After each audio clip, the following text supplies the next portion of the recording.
If you ask most people about healthcare, what it means, they'll talk about doctors, hospitals, medications, and treatment. But here's the uncomfortable truth. By the time you're in the healthcare system, something has already gone wrong. But what if we flip that? What if instead of reacting to illness, we start preventing it? And for seniors, this isn't just a nice idea. It's one of the most powerful ways to maintain independence, dignity, and quality of life. Today, I want to talk about how to rethink healthcare as you age and why prevention matters more than ever. Let's be real. Most of the system is built around treatment. The incentives are all there. You feel pain, you go to the doctor, you get diagnosed, you get medication, you decline, and you get more care. But prevention asks a different question. How do we slow down or avoid that decline in the first place? Because aging is inevitable. But how we age is far more within our control than most people think. And the biggest drivers of health outcomes aren't complicated medical procedures. They're built on everyday habits. So let's start with one of the most obvious that I find. It's tobacco. If you're still smoking later in life, it's not too late to make a change. Within weeks of quitting, circulation improves.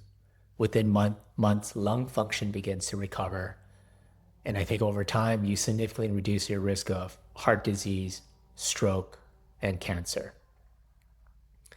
I've seen seniors who quit in their 60s and 70s and still experience really meaningful improvements in energy and breathing. Prevention here isn't abstract, it's immediate for smoking. And for families watching, this is one of the highest impact conversations you can have for a loved one. The next item around prevention I want to talk about is alcohol. This one is tricky because it's normalized. A glass of wine at night, a drink with dinner, it feels harmless. But as we age, our bodies process alcohol differently. It affects balance, increases fall risk, interferes with medications, and can worsen sleep and cognitive function. And falls, especially for seniors, are often the beginning of a major health decline. Prevention here doesn't necessarily mean eliminating alcohol entirely. Lucky you. But it does mean being intentional. How much am I drinking? How often? Is it affecting my sleep, my balance, or my medications? Small adjustments here can prevent very serious consequences. Now let's talk about what I believe, moving on to the next topic, is one of the most underrated risk factors: physical inactivity. We tend to think of exercise as optional, even when we're younger. But for seniors, movement is medicine. Lack of movement leads to muscle loss, poor balance, increased fall risk, and general reduced independence. And here's the key. This decline can happen quickly. A few weeks of inactivity can lead to noticeable weakness. But the opposite is also true.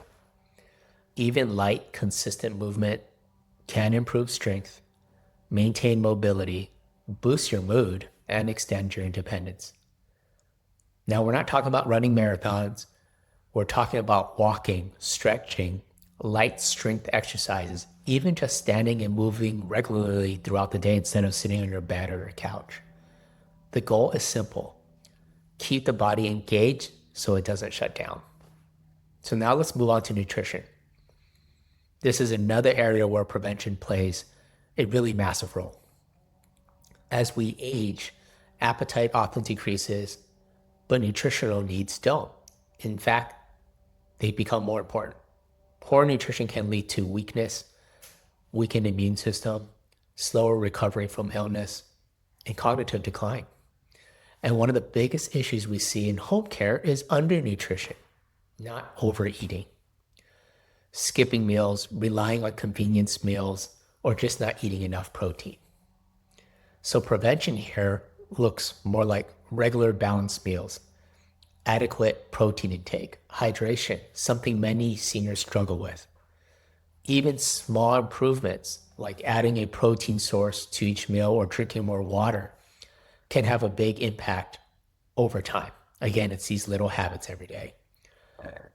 The next topic I wanted to cover, I think also gets overlooked, is social isolationism. Health isn't just physical. Seniors who are isolated are at higher risk for depression, cognitive decline, and even increased mortality, so death. And it makes sense when you think about it. Humans are social beings. Connection keeps the mind active, gives life meaning, and supports emotional well-being. Prevention, I find, can be quite simple, whether it's regular visits from family, community involvement, going to your local senior center, companionship care. Even a few meaningful interactions a week can dramatically improve quality of life. Now, the last topic is one more, doesn't also get enough attention, is sleep and daily routine. Poor sleep affects everything. Memory, mood, your immunity, fall risk. And many seniors experience disrupted sleep due to medications, inactivity, going to the restroom in the middle of the night. Prevention here is just about structure, consistent sleep, wake times, limiting alcohol late in the day, which affects sleep, and staying physically and mentally active all help sleep. A stable routine creates, again, overall better health. So when we think about rethinking home care, it's not just about having better doctors or better hospitals. It's about shifting your focus to the daily decisions that shape long-term outcomes. Choosing movement over inactivity, being aware of your alcohol consumption, prioritizing nutrition, staying socially connected, protecting your sleep time, and avoiding harmful habits like smoking. These aren't dramatic changes, but over time, again, little habits, they are powerful. And this is where home care plays a different role than traditional healthcare. We're not just there when something goes wrong. Okay? We're there to help maintain what's going right in your life. So that means to support your routines, to encourage movement, to provide companionship, to help with meals, to create structure in your day-to-day. Because sometimes prevention isn't about willpower. It's about extra support. If you're a senior or you have a loved one who is aging, I always recommend our clients in the community I educate, don't wait for a crisis to start thinking about health. Start now, start small, because the goal isn't just to live longer. It's to live better for as long as possible. And as always, if you like this video, found it useful, please like, share, and subscribe to our channel for more things about aging in place in the home.